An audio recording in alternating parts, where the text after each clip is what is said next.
Kabar horor.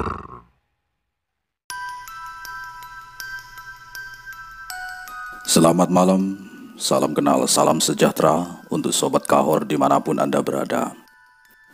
Masih di sini Bang Fawa menceritakan tentang lanjutan dari video sebelumnya, yaitu tentang kisah 2 tahun kesurupan Raja Leak dari Pulau Dewata.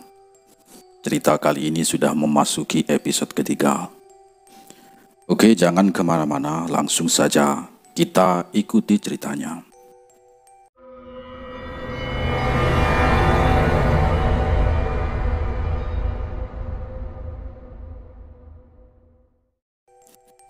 Setelah dari rumahnya Mbah Salman, mereka pun akhirnya pulang berjalan mengendarai motor bututnya ini pelan-pelan. Dinginnya kota asal Mbah Salman sangat menusuk sampai ke dasar tulang, meski sudah berjaket tebal dan mantel hujan. Di sisi lain, dalam perjalanan pulang ke rumah, Amir masih terngiang-ngiang di kepala akan pesan terakhir dalam kitab yang ada miliknya Mbah Salman. Kitab itu berbunyi, hanya kepada Allah yang maha kuasalah kita berserah dan meminta, karena Dia maha segalanya. Setiap ilmu datang dari langit, makhluk bumi sebagai wadahnya. Bumi pula sebagai sumber dan akhir kehidupan makhluknya. Apa maksud dari semua kalimat itu? Pikir si Amir. Amir yang dibonceng oleh Imron sudah mengantuk teramat sangat. Disusul pula Fajar yang akan mengintip mereka. Dalam perjalanannya, masih di benaknya Amir, dia mengulang-ulang kalimat terakhir dari kitab Mbah Salman itu. Saat masih pagi buta, mereka memasuki gerbang masuk sisi selatan pintu bekas kerajaan yang pernah berjaya di abad 14 itu, diiringi kabut tipis pagi yang segar. Setelah melewati pintu gerbang selatan sejauh 300 meter, Amir meminta Imron temannya menghentikan motor. Ron, kamu tak ada yang aneh saat masuk ke sini tadi? Tanya Amir dengan perasaan ganjil. Aneh, kenapa ya mas? Apakah ada yang aneh? Kayaknya iya sih mas. Lihat mas, kita masih pakai mantel di pagi buta gini. Jawab Imron dengan tenang tanpa kecurigaan. Sotoy lu Bron. Ya mestilah kita pakai mantel. Masa mau mati kedinginan? Dari selatan pulau menuju ke rumah, agak pakai beginian. Waduh, bisa beku di jalan Bron. Jelas ya Amir. Ini Bron, sekarang kamu amati ke kanan dan ke kiri. Terus amati lagi di bawah kakimu. Perintah si Amir. Suasana hening di antara mereka. Amir membiarkan Imron memandangi keadaan sekitar. Amir sendiri yang belum tidur, badannya terasa panas dan terasa ringan melayang. Saat itu Imron juga kelihatan capek dan kurang tidur. Keadaan pagi itu mereka terlihat sangat kacau. Persisnya seperti gelandangan. Akhirnya mereka saling berpandangan dengan memainkan kode mata yang bingung dan berpikir mereka lagi di mana dan mau ngapain di alam seperti ini. Aduh, mas, ini di mana ya mas ya? Mas, kok banyak orang kayak berpakaian zaman dulu? Jalan yang kita lewati kok tiba-tiba tak beraspal lagi ya mas ya? Tanya Imron yang mulai ketakutan. Tenang Bron, kita duduk saja dulu yuk. Ajak Amir untuk menenangkan Imron tentang apa yang terjadi dengan mereka tanpa memberi penjelasan padanya. Dalam pikiran si Amir benar. Sangat-sangat benar. Mereka memasuki dimensi atau alam lain. Karena sejak dari rumah Mbah Salman, pikiran Amir dan Imron banyak kosongnya. Inilah efek kalau si Amir sedang memaksimalkan kemampuan semua panca inderanya dan semua amalannya. Yang pasti Amir akan sangat sensitif dengan dunia lain. Sampai-sampai beberapa kali kejadian terbawa di dimensi lain. Tapi waktu itu saat Amir masih dengan gurunya, jadi ya agak tenang saja karena ada yang membimbing. Mereka, Amir dan Imron ini masuk di dimensi lain di era kerajaan, di lingkungan bekas kerajaan berlambang surya. Suasana di depan mereka ini adalah pasar yang ramai. Lihat mereka melakukan aktivitas jual beli dan orang sedang berlalu lalang layaknya pasar kota di kerajaan. Mereka rata-rata berpakaian sewek atau memakai batik kain khas zaman dulu. Bagi orang perempuan, banyak terlihat hanya memakai kain sewek tersebut dari pusar ke bawah lutut, sehingga bagian atasnya terlihat jelas. Weh, dan rambut perempuan-perempuan itu juga bersanggul. Sedangkan kaum prianya itu rata-rata memakai celana pendek yang terbuat dari kain batik, yang hanya dililit dari pusar sampai di atas paha sebagai celana pendeknya, dan juga memakai belangkon coklat sebagai ciri khas penduduk era kerajaan. Berbeda dengan kaum bangsawan yang terlihat sangat mencolok penampilannya. Mereka sudah memakai baju berlengan panjang hitam. Celana pendek sudah di bawah lutut, terbuat dari kain warna hitam dan beralas kaki kulit. Rumah penduduk yang biasanya mereka lalui di daerah ini banyak yang sudah rumah modern, seperti saat di rumah-rumah saat ini rumah gedong. Waktu di dimensi lain, rumah penduduk yang Amir lihat masih berupa rumah kayu dan bambu, sedangkan atapnya berbahan ijuk. Di depan rumah-rumah itu menyediakan gentong air minum dan cangkir dari batok kelapa. Gentong itu ditaruh di depan pagar rumah mereka. Mungkin gentong-gentong yang ditaruh di luar itu bertujuan untuk minum para pengembara. Mungkin gentong-gentong yang ditaruh di luar itu bertujuan untuk minumnya para pengembara, atau apalah. Yang jelas Amir kurang paham. Karena pada saat itu Amir melihat sekilas orang yang lewat depan rumah-rumah itu, banyak yang minum dari gentong tersebut. Jalan yang biasa Amir lewati biasanya beraspal, kini menjadi jalan tanah biasa. Imron masih bingung dan masih menganggap semua ini mimpi. Karena Imron tidak mempunyai kemampuan seperti Amir. Dan Imron ini orangnya sedikit penakut. Jadi untuk sementara, Amir diamkan saja akan ketidaktahuannya dan tidak terlalu bercerita banyak. Amir khawatir kepanikan Imron nanti akan menjadi bahaya buat mereka kalau dia tahu. Imron hanya ingin diam sebentar untuk memikirkan cara untuk keluar dari dimensi ini. Di alam itu, matahari tidak tampak sama sekali. Terlihat hanya mendung hitam menutupi birunya langit. Padahal waktu itu harusnya matahari sudah menampakkan sinarnya. Di dimensi ini kabut pun masih menyelimuti wilayah yang mereka tempati. Seakan kabut tipis putih itu tetap pada tempatnya yang abadi. Ron, ayo cari warung kopi yuk, ngopi dulu lah. Kata Amir menghentikan kebingungannya yang melihat kondisi sekitar. Kopi kemana ya mas? Jawab si Imron. Situ di depan saja. Oh ayo mas, tapi gak apa-apa kan mas? Tanya Imron takut. Ya gak apa-apa Bron, nyantai. Anggap saja mereka lagi syuting film kolosal, film Arya Kamandanu atau Angling Dharma. Ya kita juga gak ganggu mereka kok, kata si Amir menenangkan Imron. Oh gitu ya mas. Iya kalau film Angling Dharma mas. Nah kalau film Malampir, ngeri mas. Setelah sampai di warung tersebut, mereka yang awalnya berencana memesan kopi, sesampainya di warung itu mereka hanya mengamati suasana warung yang agak ramai dengan semua pengunjungnya.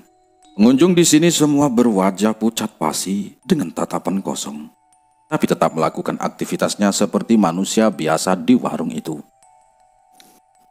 Mas, badhe ngersakaken unjukan menopo? Mas, mau minum apa? Tanya ibu dari pemilik warung yang berada di balik mejanya. Suara ibu itu mengagetkan mereka berdua. Imron yang berada di belakang Amir, kakinya berjingkat kecil dan refleks, dan menempelkan dadanya ke bahu Amir untuk bersembunyi. Kopi cemeng kali bu, kopi hitam tua bu, jawab Imron dengan refleksnya disertai nada yang tergagap-gagap. Oh, monggo pinara lenggah rumiyin mas, jenengan tenggo sekedap malih nggih. Mari masuk duduk dulu mas, kamu tunggu sebentar lagi, kata ibu penjual kopi itu. Waktu itu Imron dan Amir masih tetap berdiri untuk menunggu pesanan mereka, dan mata mereka ini sibuk memandangi pengunjung yang masih diam. Dan beberapa pengunjung mulai mengamati mereka berdua. Niki mas, kopi nipun, ini mas kopinya, kata ibu pemilik warung dengan menyodorkan 2 gelas tanah kepada Amir dan Imron. Oh, injih bu, pinten niki kopi nipun, Badhe dalem bayar sedanten, Bu. Berapa ini kopinya, Bu? Mau saya bayar semua? Jawab dan tanya Amir tenang. Sekawan keping, Mas. 4 keping. Jawab ibu penjual kopi itu. Di sini Amir bingung dengan mata uang yang akan dipakai. Dia pun berpikir sejenak untuk menemukan ide. Dan akhirnya Amir memberikan uang recehan pecahan 200 perak, 4 biji. Setelah itu Amir dan Imron saling bertukar kode dengan memicingkan mata serta alis untuk langsung berjalan cepat keluar warung tersebut setelah membayar. Niki Bu, artonipun Bu, ini Bu uangnya. Amir memberikan dengan cepat agar tidak curiga penjual itu. Setelah menyerahkan uang tersebut ke tangan penjual itu tanpa bersentuhan, Amir berjalan secepat kuda liar pindah ke tempat yang agak jauh dari warung tadi. Akhirnya, mereka berjalan ke tepian jalan dan duduk memandangi kondisi sekitar. Dengan tenang, mereka mengamati orang-orang berpakaian zaman kerajaan yang mondar-mandir. Sedang anak-anak kecil berumur antara 4-9 tahunan, rata-rata masih bertelanjang bulat, berlarian, bermain-main dengan asiknya. Awas, awas, gali, prajurit lewat. Awas, pindah, prajurit mau lewat. Bentak suara di samping mereka berdua, Amir dan Imran yang agak jauh. Bentakan yang keras itu memaksa Amir dan Imran pindah lagi dengan cepat ke ujung tanggul kolam dengan rasa takut. Prajurit yang berbaris dan beberapa orang yang lewat di depan mereka memandang Amir dan Imran dengan rasa aneh dan curiga. Ya tentulah, mereka berdua berpakaian zaman sekarang. Tapi semua itu tidak Amir hiraukan sama sekali. Dia bersikap cuek untuk menenangkan keadaan, terutama menenangkan si Imran yang masih takut. Waktu di tanggul kolam, Amir meminta Imran untuk tidak minum atau makan apapun jika di alam lain. Meski dikasih gratis oleh warga lain, termasuk kopi yang baru mereka beli. Menurutnya akan berbeda kalau sudah berada di alam nyata. Jadi, mereka hanya duduk berdua memandangi kolam lautan kerajaan yang melegenda itu. Waktu tersesat di dimensi ini, Amir teringat cerita kakeknya waktu kecil dulu.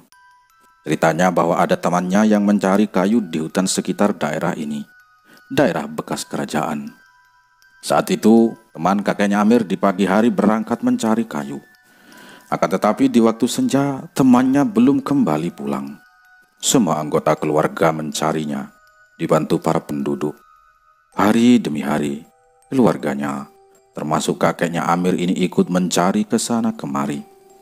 Sampai ke hutan tempat temannya mencari kayu bakar tersebut.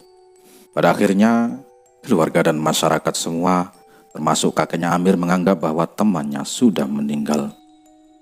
Semua keluarga ikhlas akan kejadian ini waktu itu.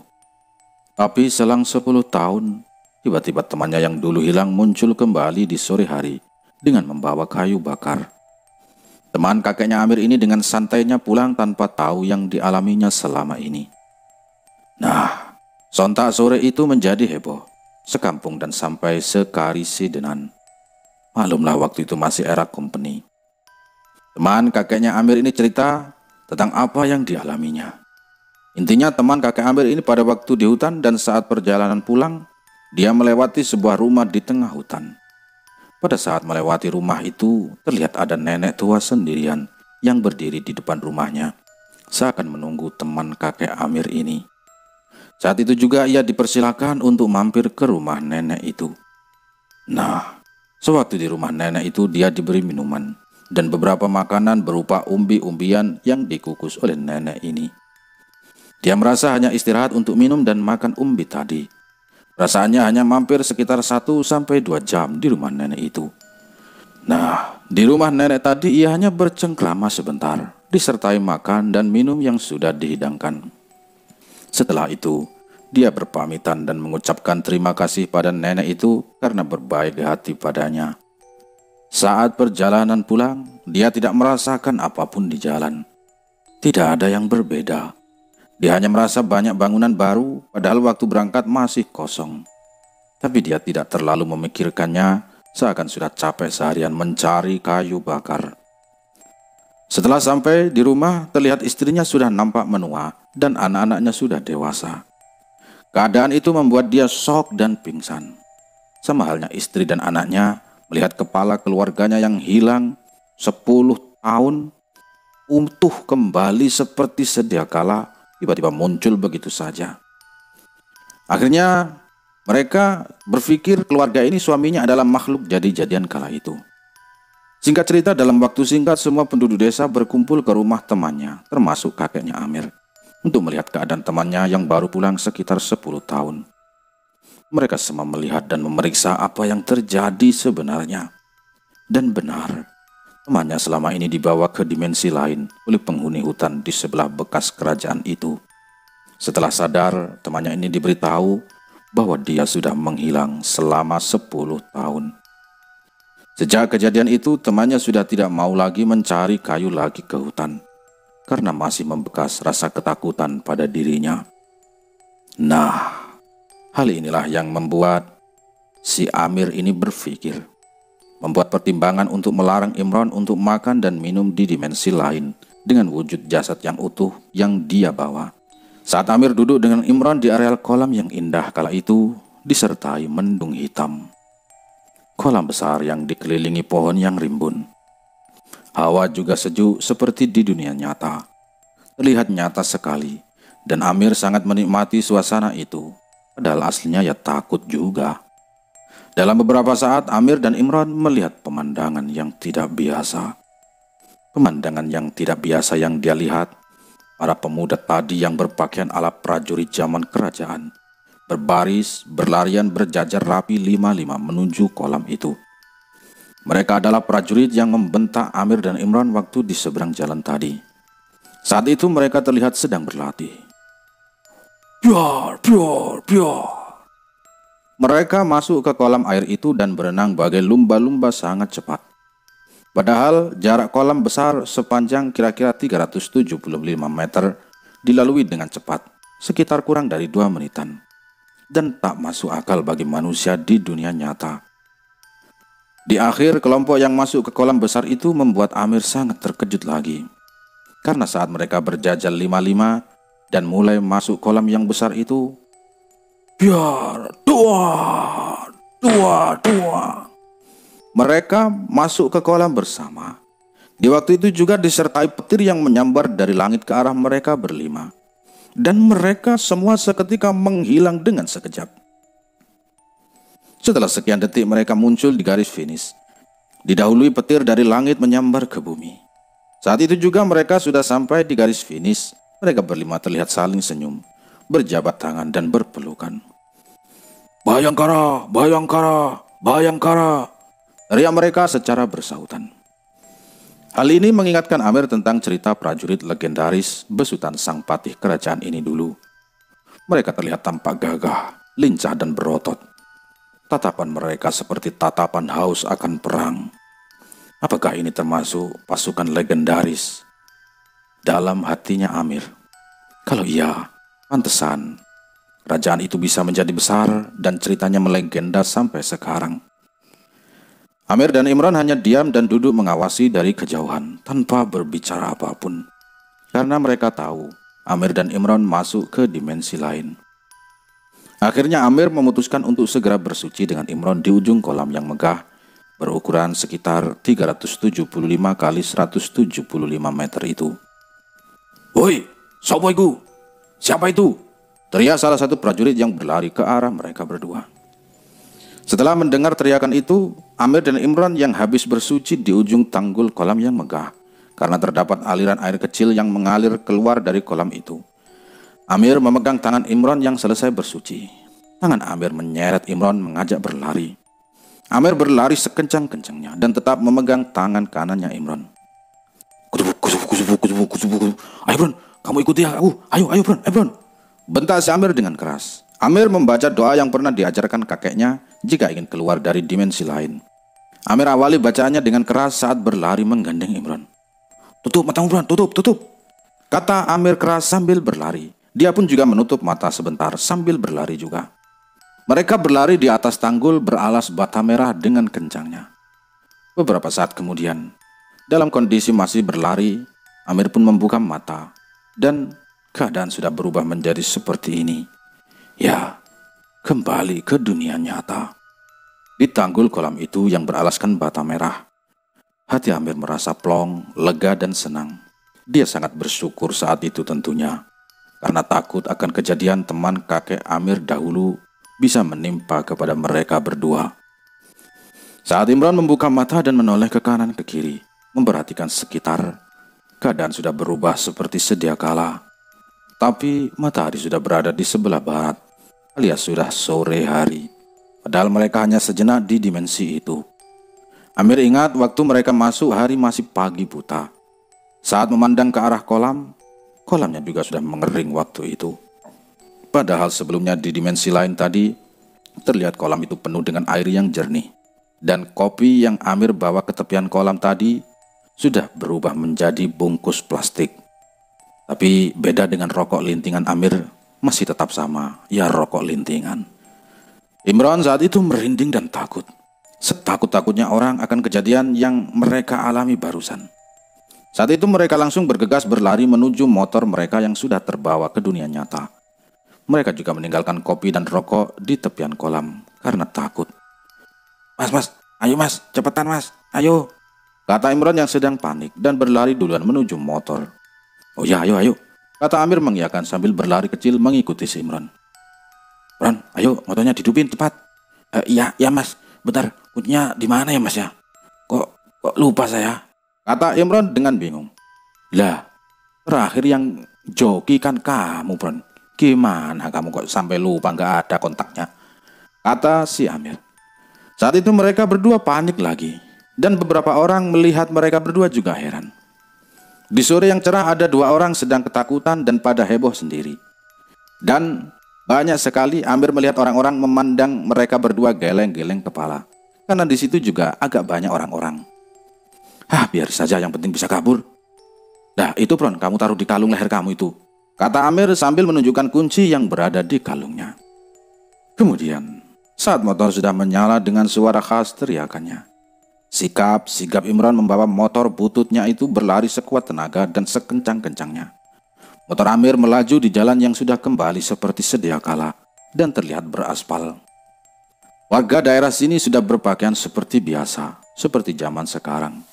Rumah-rumah juga sudah berubah, nampak kembali ke habitatnya semula. Mereka secepatnya menuju rumah Amir untuk beristirahat dulu, mempersiapkan golok dan air dahulu untuk menyambut Lea yang masih berada dalam tubuh Ane sebelum tidur. Waktu itu, di rumah Amir dan Imron tidur berdua di ruang tamu, beralaskan tikar plastik diselimuti angin desa. Angin yang cukup lembut dan belayan semilirnya angin ini yang pernah menghiasi mimpi-mimpi Amir saat masih kecil. Dia tidur bersebelahan berdua bersama Imron, berbantal kayu yang diiris menjorok ke dalam dan berbentuk oval di tengahnya. Bantal kayu ini sebagai penangkap kepala yang tidur di atasnya. Beberapa jam mereka tidur dengan lelapnya tanpa ada mimpi. Akan tetapi kelelapan itu dibuyarkan oleh suara yang tak asing membangunkan mereka berdua. Mas, bangun mas, bangun, kata Tono membangunkan Amir dan Imron. Amir membuka pelan-pelan mata yang berat ini, melihat sayup-sayup di depan wajah mesumnya Tono dengan senyum bahagianya. Amir bangun dan duduk sambil membenarkan posisi duduk. Sedangkan Imron yang ikut terbangun, dia langsung berdiri dan berjalan menuju kamar mandi di belakang rumah. Kamu Ton, sudah jam berapa Ton sekarang? Tanya si Amir. Udah jam 9 mas. Dari tadi Tono menunggu mas bangun, tapi nggak bangun-bangun. Ya akhirnya aku nggak sabar dan Tono putuskan bangunin Mas Amir, kata si Tono. Asem kamu Ton. Aku masih ngantuk ya, badanku capek semua ya, jawab si Amir.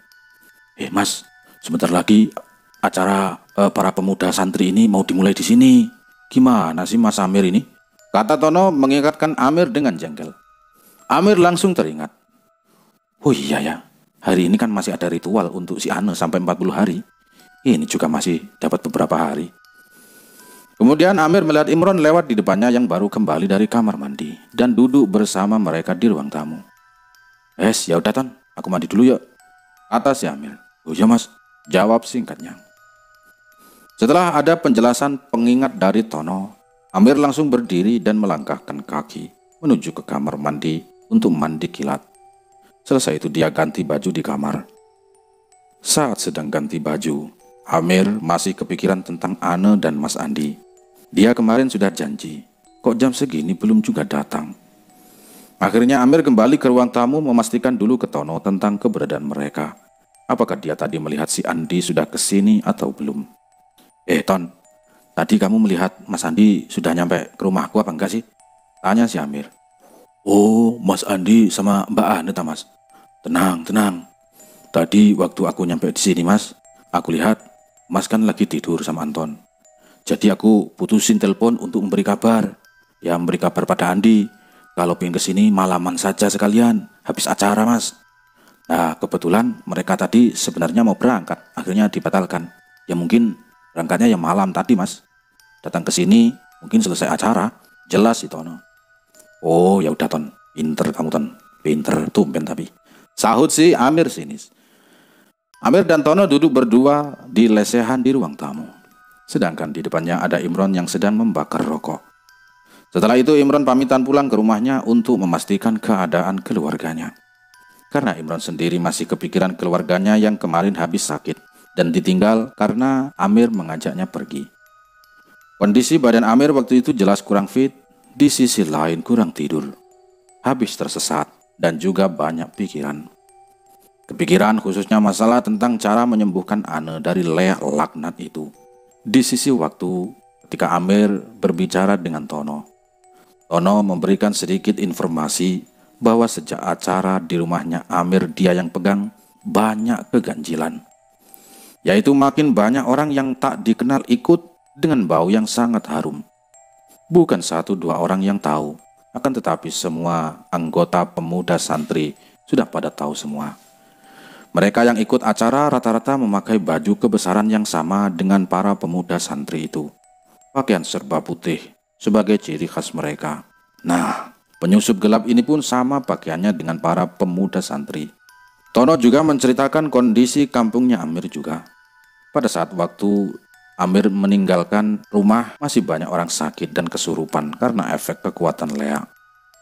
Tapi keadaan di kampungnya Amir mulai membaik selang 3 hari dilakukan acara itu. Hampir semua orang di kampung sudah sembuh dengan sendirinya.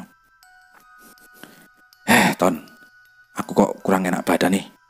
Terus nanti Mas Andi sama Ane gimana ya? Kata si Amir. Waduh, gimana ya Mas?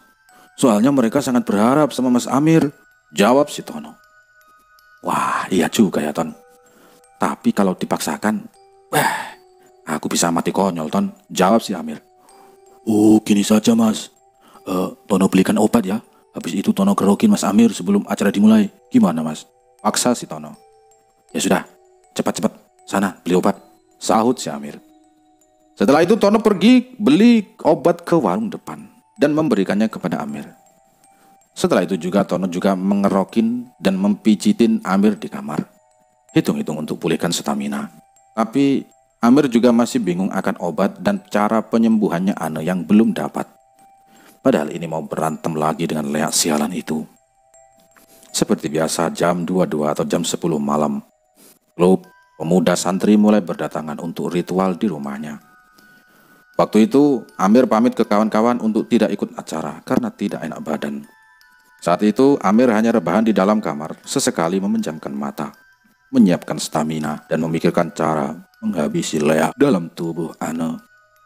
Singkat cerita, setelah acara sholawatan dari para pemuda santri dan juga para pengikutnya dilaksanakan secara khusyuk dan khidmat tersebut selesai, Tono bergegas menghampiri Amir di dalam kamar.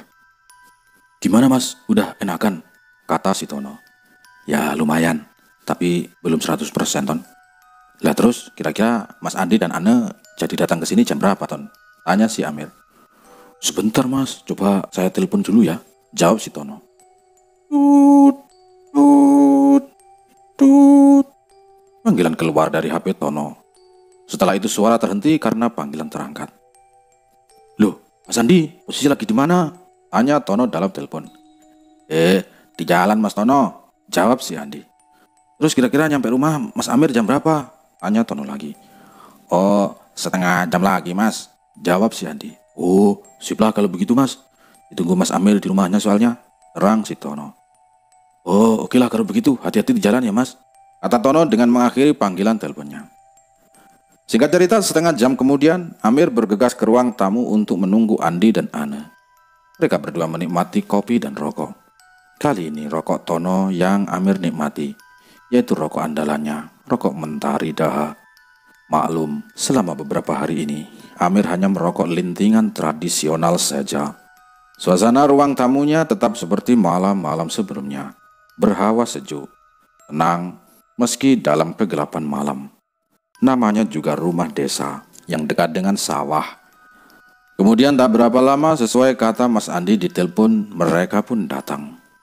Kali ini mereka datang bertiga, yaitu Andi, Ane, dan bodyguardnya satu orang. Terlihat dari dalam ruang tamunya Amir, mereka mengendarai mobil MPV hitam kali ini. Mobil buatan Jepang yang sangat familiar di negara ini, yaitu mobil keluarga. Andi berjalan dahulu di depan, sedang Ane masih digandeng sama satu orang bodyguardnya. Pakaian gadis bule itu masih tetap seperti pertama kali datang. Berbaju warna merah lengan panjang, rambut merahnya tergerai sepinggang dan memakai jeans warna gelap. Sedangkan Andi memakai kaos warna terang bercelana jeans biru. Dan satu bodyguard itu memakai baju safari, seperti baju bodyguard pejabat. Tapi kali ini mereka datang dengan membawa aura lebih kuat dari sebelumnya. Mereka berjalan santai menuju rumah, diikuti sedikit awan tipis di belakangnya. Meski awan itu tak terlihat oleh mereka, karena hanya orang-orang tertentu yang bisa melihat dan merasakan hal ini. Dalam hatinya Amir, kali ini bisa lebih gila kekuatannya dari yang pertama datang. Mungkin Lea ini juga habis persiapan. Sedangkan Amir sangat minim persiapan dan kondisi badan belum fit 100%. Assalamualaikum, sapa si Andi. Waalaikumsalam, mari masuk mas, jawab si Amir. Saat mereka datang, Amir menyambut mereka di teras.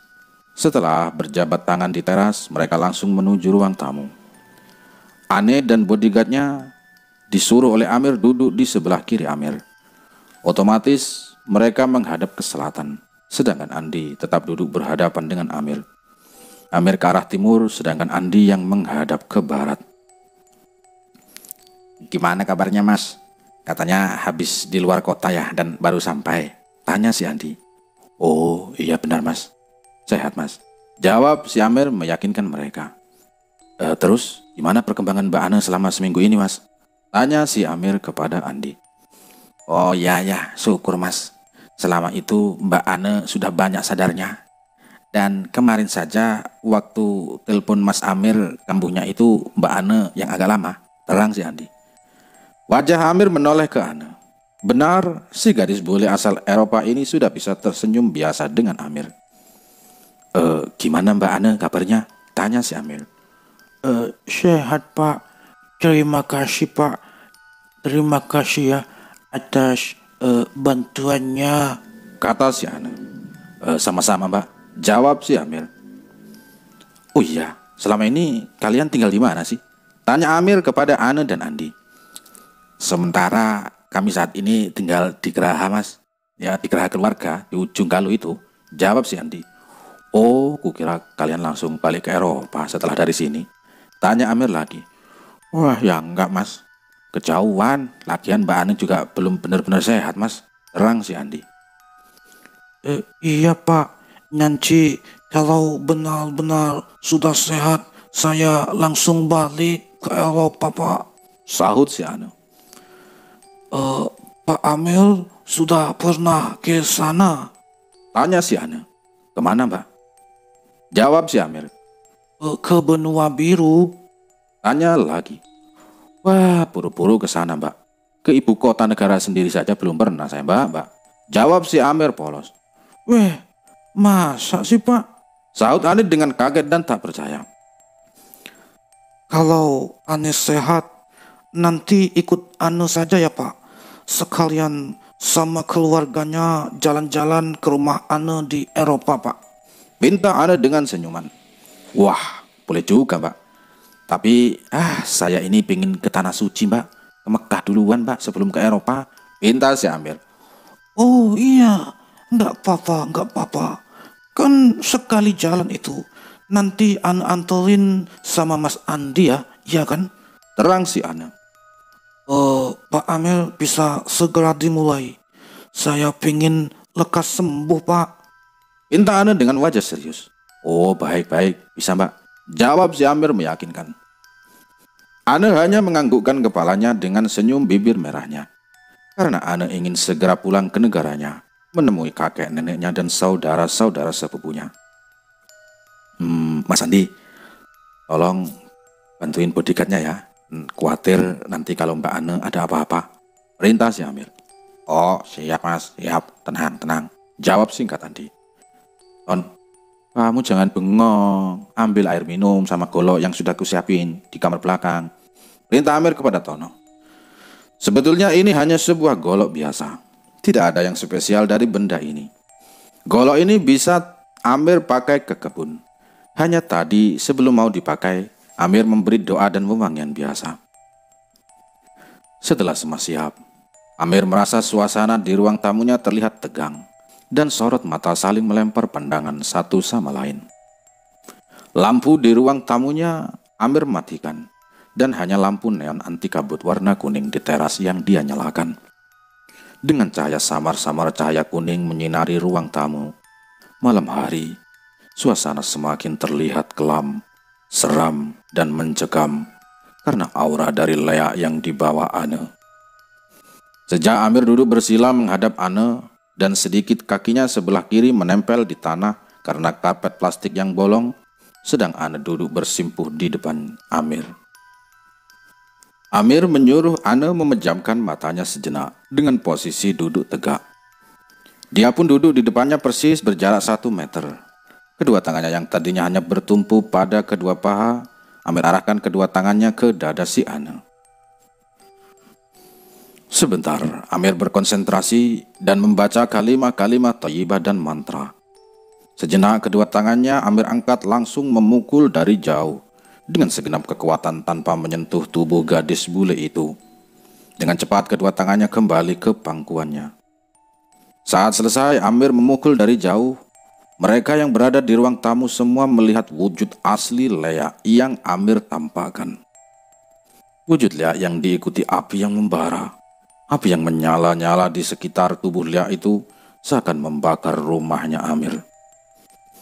Ruang tamunya yang sebelumnya hanya sedikit mendapat cahaya dari lampu neon teras, mendadak menjadi terang dengan adanya api yang dibawa Lea ini. Lea itu duduk persis di belakang Ane. Tangannya sebelah kiri yang memeluk seakan-akan menjadikannya tumbal upacaranya. Seketika Lea itu menampakkan wujud aslinya yang menyeramkan.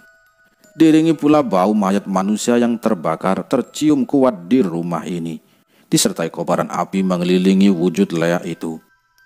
Api yang menyala bagai api di neraka di sekitarnya, disertai kabut hitam ikut muncul dari tanah di ruang tamu.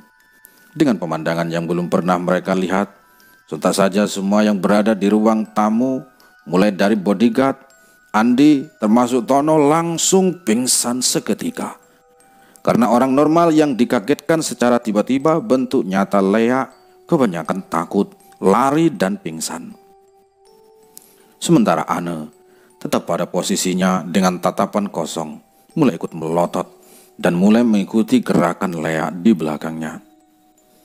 Ane sendiri tidak ikut terbakar dengan api Lea itu. Ya, karena makhluk yang bersarang di tubuhnya bergeser sedikit karena hentakan pukulan Amir, dan tangan kirinya masih tetap memegangi leher gadis bule itu. Posisi Lea itu sedikit di belakang Ane, seakan memangku tubuh putihnya si Ane, karena tubuh itu masih jadi kuasa hantu berupa Lea. Bersamaan itu di luar rumah kejadian kembali terulang. Seperti halnya sang raja memimpin perang, semua jenderal dan prajuritnya ikut serta membela sang raja. Kabut hitam secepat kilat muncul dari bawah tanah. Raja Lea yang bersarang di tubuh Ane memanggil para jenderal gaibnya itu untuk membawa ribuan pasukan dan mengepung rumahnya Amir. Malam itu Amir yakin ini semua prajurit gaib adalah pengikut sang Raja Lea yang bersarang di tubuh Ane. Posisinya mereka sedang mengepung melingkari rumahnya Amir. Kali ini pasukan yang di luar rumah tetap dengan senjata yang lengkap. Sorot mata mereka menyala dengan semangat untuk berperang. Nafsu membunuh para prajurit yang ingin membunuh lawannya. Para prajurit gaib ini juga membawa mayat-mayat yang telah menjadi tulang belulang dari korban pemujaan mereka. Tengkorak-tengkorak usang, sebagian itu ditaruh di atas tombak, persis di gagang kunainya. Senjata yang dipamerkan seakan menunjukkan kedikdayaan mereka selama ikut golongan calon arang. Tak lupa mereka juga membawa bau khas, yaitu bau mayat busuk. Bau anyir darah yang kuat juga ikut masuk ke dalam rumah. Bau-bau semacam ini yang Amir benci karena akan membuat dia mulai mual dan muntah. Di saat semua sudah siaga, mereka semua mau berperang mengambil aba-aba. Amir mengambil golok yang sudah disiapkan di samping dengan tangan kanannya. Akan tetapi, hanya wujud gaib Amir yang bangun dan membawa golok di tangan kanan ini. Di sini pikirannya juga yang masih belum menemukan teka-teki dari Mbah Salman dan masih berpikir untuk memecahkannya. Malam itu, Amir masih menggunakan cara berperang yang arogan, kuno dan paling ngawur. Mau bagaimana lagi karena kondisi yang belum memungkinkan untuk menemukan teka-teki itu. Kejadian percobaan kedua ini Amir lakukan tanpa taktik jitu. Dan disinilah bodohnya dia yang akan mengulang kesalahan dalam percobaan pertama. Waktu itu Amir sendirian. Dia benar-benar nekat karena akan bertempur habis-habisan dengan musuh yang tak sebanding. Seakan siap untuk mati akan hal semua yang dia mulai. Saat itu dia mengayunkan golok dan memainkannya dengan tangan kanannya. Seakan-akan si Amir ini ahli pedang. Dia berpikir hal ini dia lakukan untuk sedikit menakut-nakuti leak sialan itu. Untuk menjatuhkan mentalnya dulu sebelum beradu kanuragan. Tapi si Amir ini salah. Yang ada sorot tatapan leak, Panglima dan pasukannya semakin geram. Marah, seperti mau menguluti tubuh halus dan jasadnya si Amir. Tiba-tiba Lea itu berdiri tegak dengan cepat disertai api membara dan menyala-nyala di belakangnya. Muncul seakan api neraka yang melindunginya. Ia juga melepaskan pegangan tangan kirinya dari leher Ana. Sikap berdirinya Lea itu jelas menantang Amir. Dia menari-nari, memainkan jari panjangnya dan mata merahnya yang hampir lepas dari kelopak matanya. Saat Amir menengok sebelah kanannya, para prajuritnya yang mulai berlari serentak bersamaan ke arah Amir. Secara tiba-tiba dihentikan dengan kode tangan sang Raja Lea ini untuk berhenti. Seketika itu juga ribuan prajurit itu beserta 2 jenderalnya pun berhenti, tepat di sampingnya Amir sekitar 5 meter. Kelihatannya, sang Raja Lea ini ingin bertempur 1 lawan 1. Posisi Lea itu sudah bebas dengan kedua tangannya tanpa memeluk Ane lagi, dan hanya beberapa meter di belakangnya. Lea ini akhirnya pindah ke atap rumah. Kelihatannya dia ingin bertanding di atas atap rumah dan dilihat oleh semua jenderal dan prajuritnya. Amir pun mengikuti Lea ini ke atap rumahnya. Dan saat itu posisi mereka sama-sama bagai di atas ring tinju bebas. Di atas rumah yang tadinya gelap kini menjadi terang oleh api Lea itu. Dalam kondisi itu, Amir langsung berlari menuju Lea itu berdiri untuk memulai pertempuran. Lari menuju ke arah Lea dengan menggenggam pedang di tangan kanannya. Golok yang dia genggam langsung dia tebaskan ke arah kepala Lea ini tepat di mukanya. Akan tetapi Lea ini tidak menghindar, hanya pedangnya Amir yang terpental. Sang Raja Lea ini hanya diam, seakan ilmu kebalnya tiada tanding. Dia pun mengambil goloknya lagi yang terjatuh tak jauh dari arena dan mulai menebas tubuh Lea ini dengan gerakan arogan sebisanya dan sekuat-kuatnya. Percikan warna merah yang terlihat akibat gesekan antara besi dan energinya yang terlihat dari serangan ngawurnya Amir ini, mulai dari ujung sampai atas ke kakinya. Lagi-lagi tebasannya tidak membuahkan hasil. Hanya suara pedang seperti mengenai besi saat semua tubuh Lea ini ketebas. Lea itu hanya memandangi Amir saja, dengan tatapan mata merahnya yang melotot. Kalau mulutnya bagus kayak manusia, mungkin Lea ini hanya tersenyum dan tertawa melihat tingkah polanya Amir seperti anak kecil bermain sendiri. Di saat si Amir ini agak capek ya, karena sudah banyak tenaga yang dia keluarkan, Amir membungkukkan badan serta tangan memegang lutut dengan nafas tersengal-sengal tentunya. Tiba-tiba tangan Lea yang kanan tanpa komando mau menghujam dan menghantam keras ke arah dadanya Amir. Secara spontan saat dia melihat cahaya api yang membalut tangan Lea itu, Amir langsung menggeser badannya yang membungkuk untuk mengelak ke kanan. Di saat yang sama, Amir langsung berlari mendekat ke Lea itu. Amir menaiki tubuh halusnya sampai posisi duduknya di kedua bahu Lea ini dengan pinggang Amir yang tegap, serta tangannya yang berada di posisi yang siap menggorok lehernya. Untungnya saat itu Amir tidak ikut terbakar api Lea ini, karena sebelum bertempur, Amir sudah membasuh tubuhnya dengan air yang diberi doa dan dia oles-oles ke sekujur tubuhnya. Di saat bersamaan, Amir melihat jasad aslinya sendiri di bawah, karena ini adalah perang gaib. Amir melihat jasadnya mulai berwarna merah padam, seakan menyerap aura atau energi Lea ini. Dan energi ini dialirkan ke kaki kirinya ke tanah yang menempel sedikit tadi. Jadi begini rupanya energi Lea ini terserap oleh bumi, batin si Amir. Amir pun mendekap erat kepala Lea ini berencana untuk menghabiskan dulu cakra atau energi merah hitam yang dimilikannya. Karena Lea ini saat ini tidak mempan dengan senjata yang Amir bawa. Sekian menit saat Amir mendekap Lea itu meronta-ronta ingin melepaskan cengkraman eratnya. Karena tenaganya yang masih kuat, badan Amir ditarik ke atas oleh tangan dan kuku panjangnya yang dilapisi api. Tapi saat itu pula secara tiba-tiba, tangan kirinya yang dipertajam oleh kuku dan api dengan cepat menghantam dada Amir dengan sangat keras. Bah! Rasanya dadanya Amir seperti terbakar sampai ke jantung, dan semua organ dalamnya rasanya panas seperti terbakar api neraka. Seketika itu, Amir yang terlempar jatuh ke bawah dan merasa kalah. Dia pun secepatnya kembali ke jasadnya. Sep! Kembali kepada jasad aslinya yang tengah duduk bersila di ruang tamu. Serasa benar-benar nyata, meski bukan jasad aslinya yang kena serangan Lea ini, tapi rasa sakit efeknya itu jelas-jelas nyata di dunia ini. Malam itu, Amir melihat Lea ini secara cepat kembali ke tubuh Ane. Karena merasa menang, dan melihat Amir sudah jatuh terkena satu serangannya. Sang Raja Lea yang ini memang pantang menyerah, dan tak akan membiarkan calon korbannya bebas. Dan setelah pertempuran itu berakhir, semua jenderal dan pasukannya hilang seketika dari lingkungan rumah Amir. Wah! Jasad aslinya si Amir ini kemudian tersungkur ke tanah.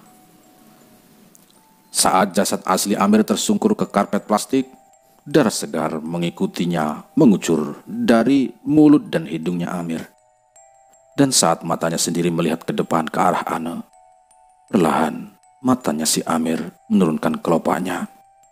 Pelan, pelan, pelan, dan semakin pelan. Lalu gelap. Gelap dan gelap. Pet. Saat mata Amir terpejam dan gelap, sukmanya terasa ada yang menarik keluar dari ubun-ubun.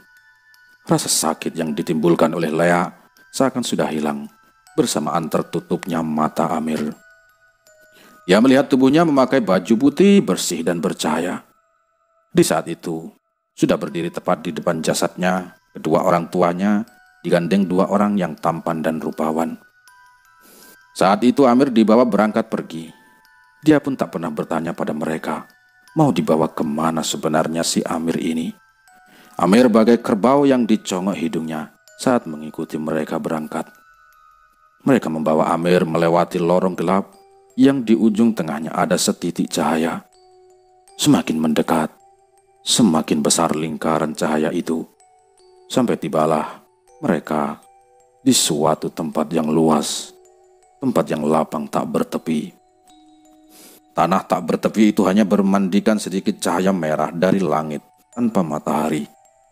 Sesaat Amir mengamati dengan seksama tanah lapang yang sepi dan masih kosong itu. Dia merasa takut sendiri. Sejenak mereka di tanah lapang tak bertepi itu. Amir diajak berjalan ke tempat lain. tempat yang berbeda dari tanah lapang itu. Sampai di sini, Amir hanya diam dan mengikuti pegangan tangan mereka berdua, sosok orang tuanya ini. Sampailah Amir pada gerbang besar dengan 2 pintu yang menjulang tinggi. Amir melangkahkan kakinya ke dalam tempat itu, dan masih tetap digandeng kedua pria misterius itu. Dari mulai memasuki pintu gerbang, Amir mencium bau yang aneh, yaitu mulai dari bau amis darah, nanah, dan daging yang terpanggang. Amir merasa melewati jembatan berbatu diikuti samping kanan kirinya adalah jurang. Jurang terjal berangin api yang muncul dari setiap celah bebatuan dan tanah di bawah. Jelas angin panas itu mengucurkan keringat, sehingga keringat ini mengalir dengan sendirinya. Sampai di tengah perjalanan mereka, Amir dihentikan oleh pemandangan yang mengerikan. Amir masih dipegang oleh kedua pria tersebut, dan langkahnya dihentikan. Mereka seketika sudah ada di tempat itu. "Lihatlah, wahai manusia," kata pria yang ada di samping Amir. "Inilah hasil dari yang kalian perbuat di dunia," katanya lagi. Saat kepala Amir menoleh ke kanan, Amir melihat manusia yang alat kelaminnya dipotong dengan tangannya sendiri bagi kaum pria, sedangkan kedua kakinya terikat rantai hitam nan panas. Melihat asap-asap putih dari rantai besi itu, spontan pria itu menjerit kesakitan dengan lengkingan yang keras. Tapi setelah terpotong, alat kelamin itu kembali lagi seperti semula, dan pria itu mengulanginya lagi dan lagi, seakan kegiatan itu menjadi rutinitas abadinya. Sedang yang wanita ditusuk dengan besi panjang meruncing, dan panas dari tempat kewanitaannya tembus sampai ke mulutnya. Kejadian ini sama terus berulang seperti kaum pria tadi. Jika terlihat manusia-manusia ini sudah terlihat mati, mereka akan hidup kembali secara tiba-tiba, seakan baru lahir kembali.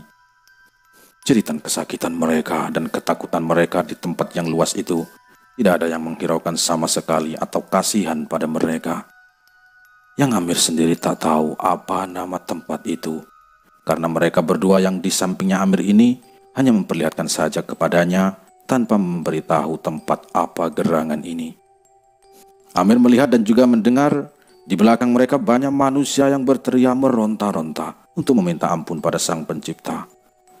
Di sini jelas dari awal Amir sendiri sangat takut kalau dimasukkan jadi bagian dari mereka.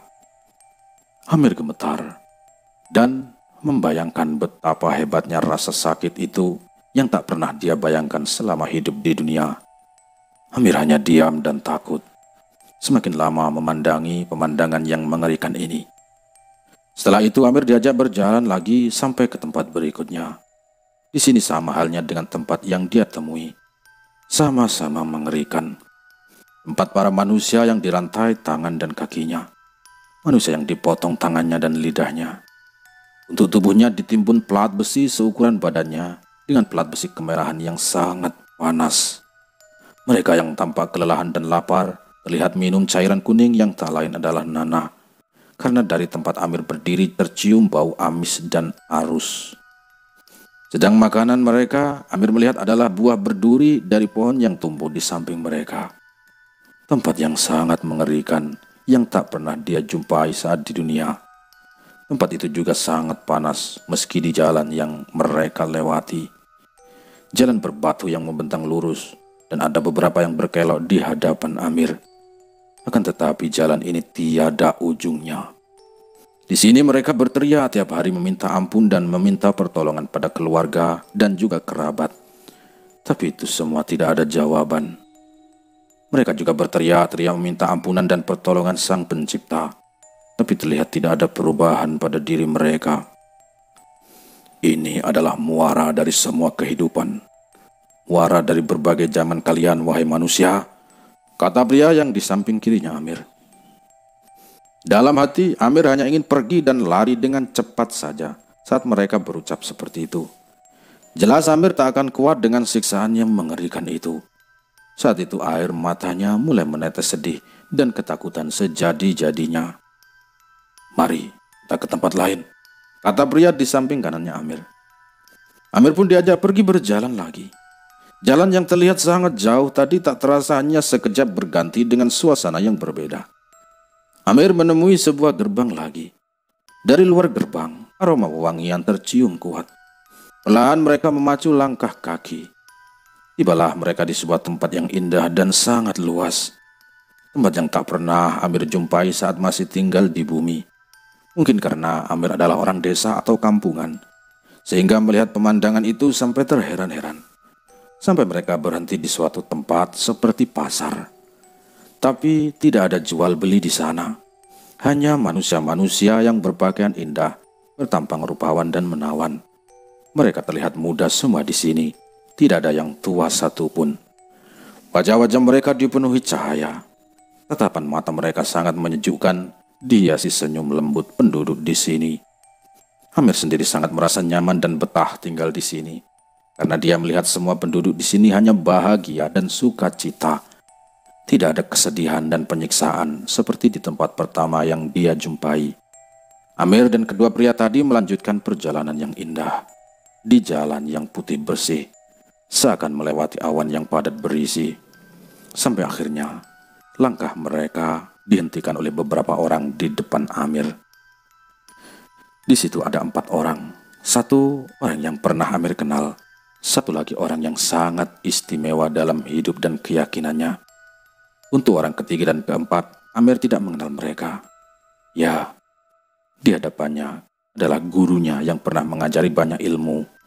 Banyak ilmu kepada Amir waktu di dunia. "Hei umatku, berhentilah sejenak, kemarilah," katanya.